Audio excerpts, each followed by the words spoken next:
बिस्मिल्लाहिर्रहमानिर्रहीम। अस्सलाम वालेकुम। Hope all of you will be doing fine.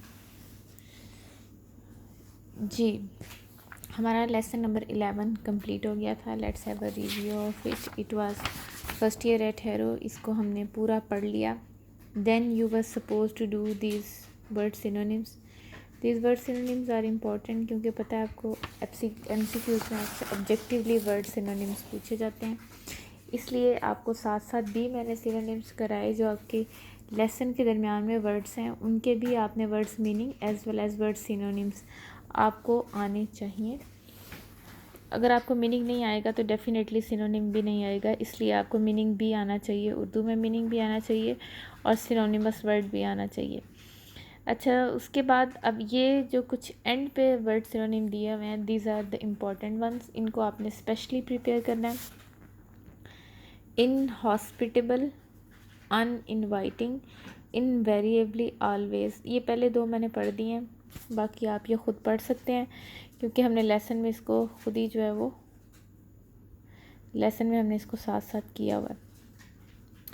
इसमें से कोई इम्पॉर्टेंट है तो मैं आपके लिए बोल देती हूँ। जैसे ये देखें, it is slender. Slender means thin, small और पुअर, बारीक, कमज़ोर को स्लेंडर कहते हैं। ठीक है। इसके नीचे अनप्रिटेंशियस का मतलब है अनएज्यूमिंग, यानी जिसमें कोई बनावट ना हो। ठीक है। डंस कहते हैं बिल्कुल जो कुन ज़हन हो उसको कहते हैं फूल। ठीक है। स्ट्रक्चर फॉर्म है। ठीक है। बाकी भी आपने साथ साथ किए हुए हैं, इसी तरह से ये भी हैं, ये भी आप देख लें। क्वेश्चन आंसर्स भी you are suppose to do. ठीक है। तो वो साथ साथ मैंने आपको समझा दिया था कि छोटे छोटे क्वेश्चंस आपने साथ साथ जो विद पैराग्राफ जैसे मैं आपको कराती हूँ, you are suppose to learn your answers long with that with correct grammar. इसी तरह से आपने ये वाले क्वेश्चन आंसर्स भी आपके लेसन के अंदर ही मौजूद हैं, आपने इसको अच्छे तरीके से प्रिपेयर कर लेना है। साथ साथ आपके लेसन्स के भी मैंने आपको I give you examples how to do them, उसी तरीके से आपने इनको प्रिपेयर कर लेना है।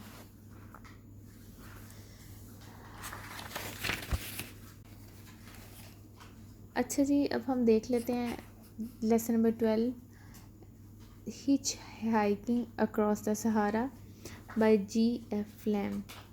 अब हिच हाइकिंग क्या है और सहारा क्या है? हिच हाइकिंग कहते हैं खैराती सफ़र, यानी इधर उधर से बस अरेंज करके मैनेज करके सफ़र जो करते हैं, ख़ास तौर पे ट्रैवलर्स या सयाह वगैरह, उसे हिच हाइकिंग कहते हैं। सहारा एक सहरा का नाम है। ठीक है। It is the Arabic word for सहरा। ठीक है। डेज़र्ट के लिए अरबिक लफ्ज़ है सहारा। अब ये किस सहारा डेज़र्ट की बात हो रही है और इसके अंदर क्या होने वाला है? It is a very interesting travelogue you can say. ठीक है। और इट इज़ एन एडवेंचर जो राइटर ने अपना एक्सपीरियंस बयान किया है कि किस तरह से सहारा डेज़र्ट में को उसको जनाब ये शौक़ हुआ कि I have to explore this desert, और किस तरह से उसने अपना सफ़र शुरू किया, उसको वहाँ पे किन किन प्रॉब्लम्स का सामना करना पड़ा और किस तरह उसने, आपको पता है सहरा में सफ़र करना इंतहाई मुश्किल काम है। बहुत से लोग जान से हाथ धो बैठते हैं क्योंकि वहाँ पे ना तो आपकी डेस्टिनेशन, आप जस्ट इमेजिन कि आपके चारों तरफ सिर्फ रेत हो, then how can you travel? कोई निशानी ना हो आगे पीछे, हर तरफ रेत ही रेत हो। ठीक है। तो आपको कैसे पता चले कि आपने किधर जाना है? इसलिए सिर्फ एक्सपर्ट्स ही डेज़र्ट में सफ़र कर सकते हैं, बल्कि बहुत से एक्सपर्ट्स भी अगर रास्ता भूल जाएं या जिस तरह से उन्होंने हिसाब किताब लगाया होता है तो इट बिकम्स देयर ग्रेव। डेज़र्ट जो है, और उसमें बहुत सी मुश्किलात होती हैं, जैसे आप इतने ज़्यादा खाने पीने का कैसे मैनेज कर सकते हैं, या सहरा में तूफ़ान आ जाते हैं, उनसे अपने आप को किस तरह बचाना है। ठीक है। और ये बहुत ही इंटरेस्टिंग एक स्टोरी है पूरी कि किस तरह से उसने सहरा में सफ़र किया। आपको इसको पढ़ के बहुत मज़ा आएगा, बहुत एडवेंचरस स्टोरी है, आपने इसको पूरे इंटरेस्ट के साथ सुनना है कि क्या किस तरह से जो है वो उसने अपना सफ़र तय किया। So let's start. Hitch hiking का बता दिया मैंने आपको। और सहारा डेज़र्ट, ये सहरा बेसिकली अफ्रीका में वाक़ है, ठीक है। And it is the largest hot desert in the world and the third largest desert in the world, ठीक है। यानी गर्म सहरा, सर्द सहरा भी होते हैं, गर्म भी होते हैं। हॉट डेज़र्ट जो है ये सबसे बड़ा है दुनिया में। और अंटार्कटिका और आर्कटिक के बाद जो थर्ड नंबर पे जो है वो दुनिया में सबसे बड़ा जो डेज़र्ट है अफ्रीका में वाक़ है।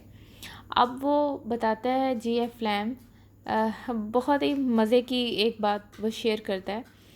वो कहता है कि जी शुरू में क्या हुआ, ही शेयर्स कि जब वो छोटा सा था तो उसकी सौतेली माँ उसे कहा करती थी कि मैंने तो तुम्हें टम्बकटू भेज देना है, टम्बकटू शहर भेज देना है, यानी बहुत दूर दराज वो शहर वहाँ पे।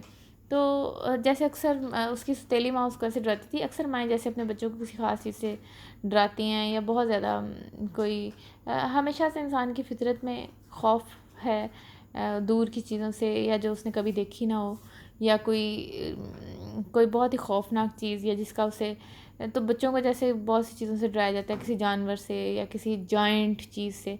तो ये शहर भी दूर उफ्तादा एक शहर टिम्बकटू, जो पता नहीं कैसी गुज़रगाहें, कैसे सफ़र और कैसी जगहें, ये सारा खौफ क्रिएट करने के लिए उसे डराया करती थी। लेकिन मज़े की बात यह है कि यहाँ पे राइटर कहता है कि बजाय उससे खौफ खाने के उसके दिल में ख्वाहिश पैदा हो गई कि काश मैं वो शहर देखूं, वो कैसा शहर है टिम्बकटू। तो वो कहता है वहीं से मेरे दिल में वह, it is actually the start of the journey, this earnest desire, it nourished in his mind that he can see that far off city one day.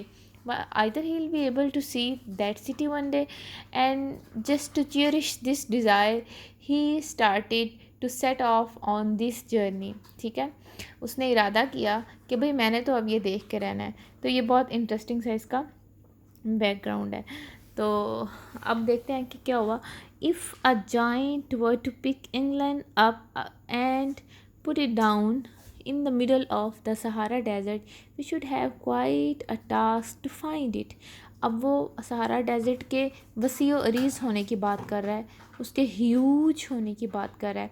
कहता है अगर कोई जाइंट होता है बहुत बड़ा, ठीक है। जाइंट से मुराद यहाँ पे है जिन, ठीक है, कोई देव या जिन, वैसे जाइंट का एक मतलब बड़ा भी होता है।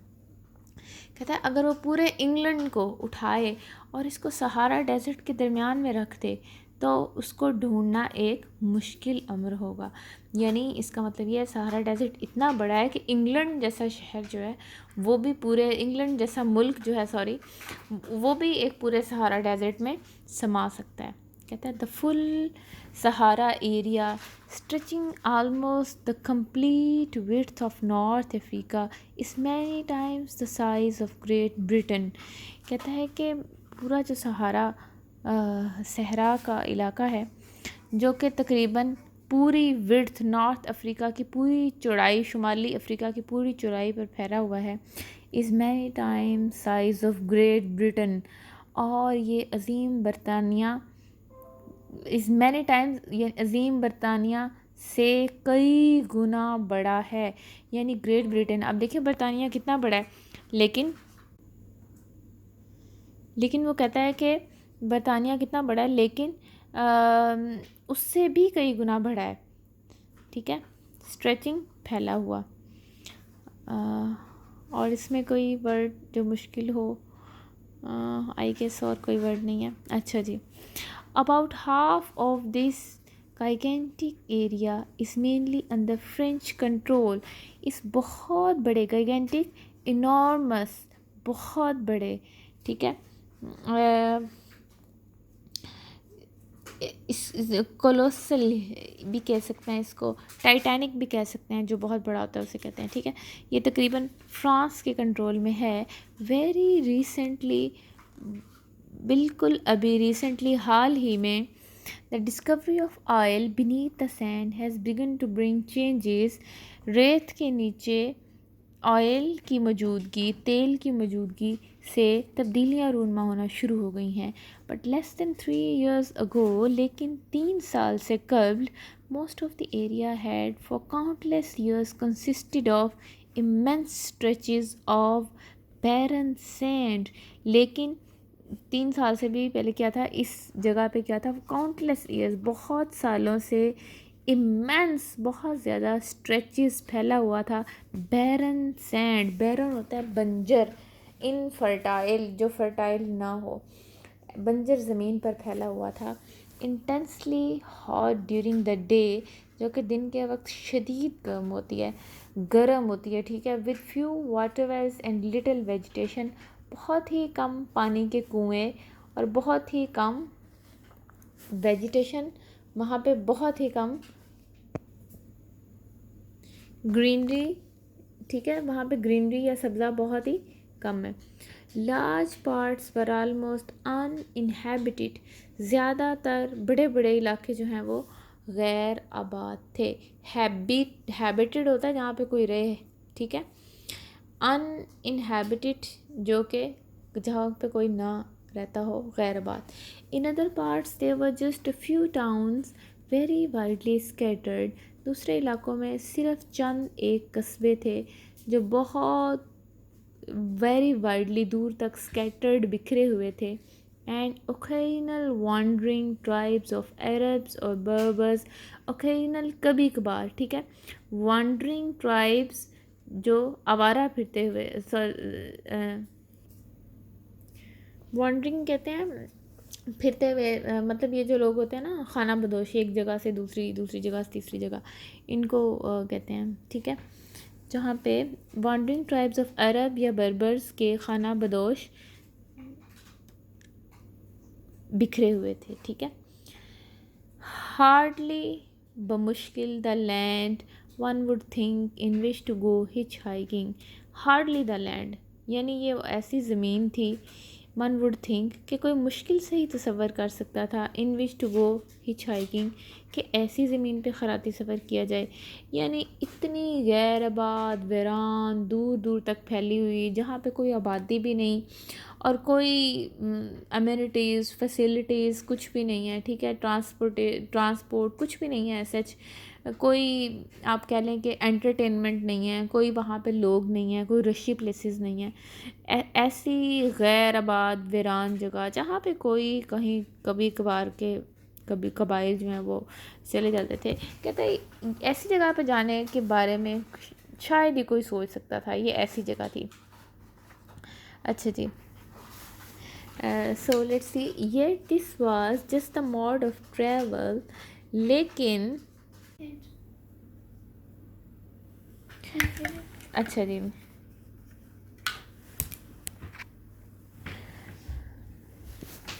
yet this was just the mode of travel that Robert Christopher, a young American, decided to adopt in the Sahara, crossing which he began in 1956। लेकिन कहता है यही वो मोड ऑफ ट्रैवल, वो तरीका था that Robert Christopher, a young American, Robert Christopher जो कि एक नौजवान अमेरिकन था, उसने फ़ैसला किया टू अडॉप्ट, इख्तियार करने का, इन द सहारा में उसने यही तरीका इख्तियार करने का फ़ैसला किया। Crossing which he began in 1956, जिसको अबूर करना उसने 1956 में शुरू किया। राइट, आज के लिए बस इतना ही काफ़ी है। जितने भी वर्ड सिनोनिम्स में आ रहे हैं आपने याद कर लेने हैं, जितने भी इसके अंदर वर्ड क्वेश्चंस बनते हैं शॉर्ट, वो भी आपने प्रिपेयर कर लेने हैं। Now let us move to our next task. Next है जी हमारा प्रीपोजिशंस।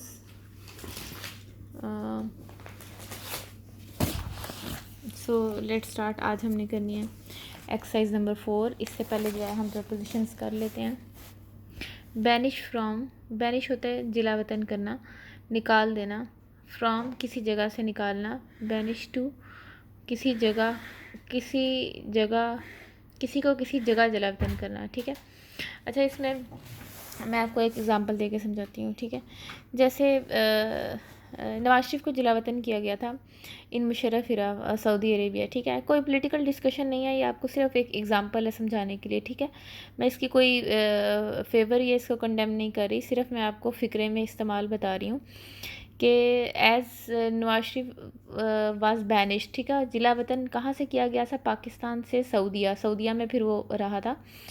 तो उसमें क्या होगा, हम क्या उसको किस तरह से बोलेंगे कि Nawaz Sharif was banished from Pakistan, ठीक है। और अगर हम सऊदिया की बात करेंगे तो हम कहेंगे कि Nawaz Sharif was banished to Saudi Arabia, ठीक है। तो इस तरह से ये सिर्फ कॉन्सेप्ट क्लियर करने के लिए इट वाज वन थिंग। अब देखें नेक्स्ट है बेस्ड ऑन, मबनी होना, बेग फॉर समथिंग, कोई चीज़ मांगना, बिलीव इन, ईमान लाना या यकीन रखना, बेंट ऑन, कमर बस्ता होना, ब्लेम फॉर, इल्ज़ाम लगाना, बूस्ट ऑफ या बूस्ट अबाउट का मतलब है शेखी बिगाड़ना किसी चीज़ की, बाउंड फॉर, किसी मंजिल को रवाना होना, ठीक है। For example he is bound for England, वो इंग्लैंड जाने के लिए तैयार है। बाय फ्रॉम, किसी से ख़रीदना, बेयर ऑफ, खाली होना, बिकम ऑफ, वाक़ होना,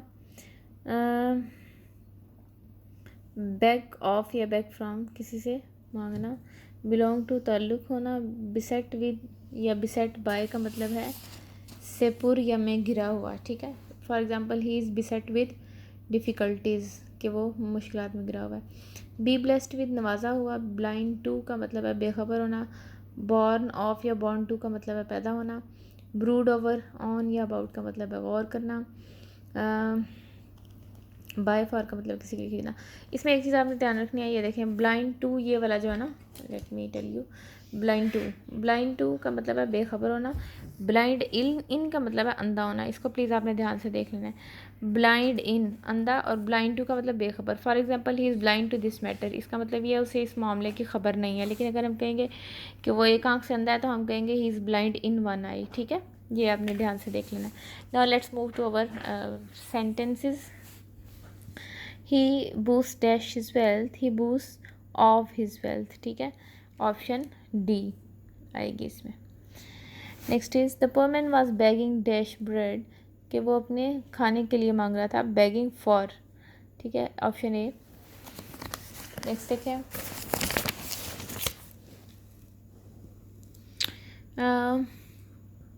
ही is blessed dash good health, blessed with होता है, अभी हमने पढ़ा ऑप्शन सी। नेक्स्ट है he I bought pen dash Ali, I bought pen for Ali, Ali के लिए मैंने पेन ख़रीदा, ठीक है। और अगर उससे ख़रीदा तो बॉट फ्रॉम वो होगा, ठीक है। नेक्स्ट देखें अगर अली से ख़रीदा है तो बाय फ्रॉम होगा, अगर अली के लिए ख़रीदा है तो बॉट फॉर होगा, ठीक है। He was blamed dash theft, he was blamed, अच्छा जी, उस पे चोरी का इल्ज़ाम लगा, ठीक है।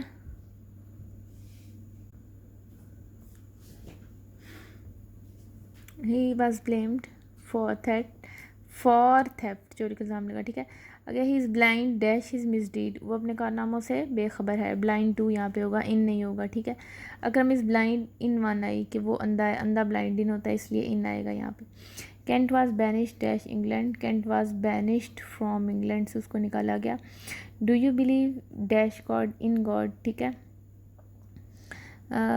बिलीव इन गॉड होता है भरोसा होना। The research is based on facts, के ये रिसर्च जो है वो हक़ाइक़ पर मबनी है। अच्छा आज के लिए एक्सरसाइज 4 इट्स इनफ। आज हमारा ज़्यादा टाइम हिचहाइकिंग अक्रॉस द सहारा पे लग गया because it was introductory lesson.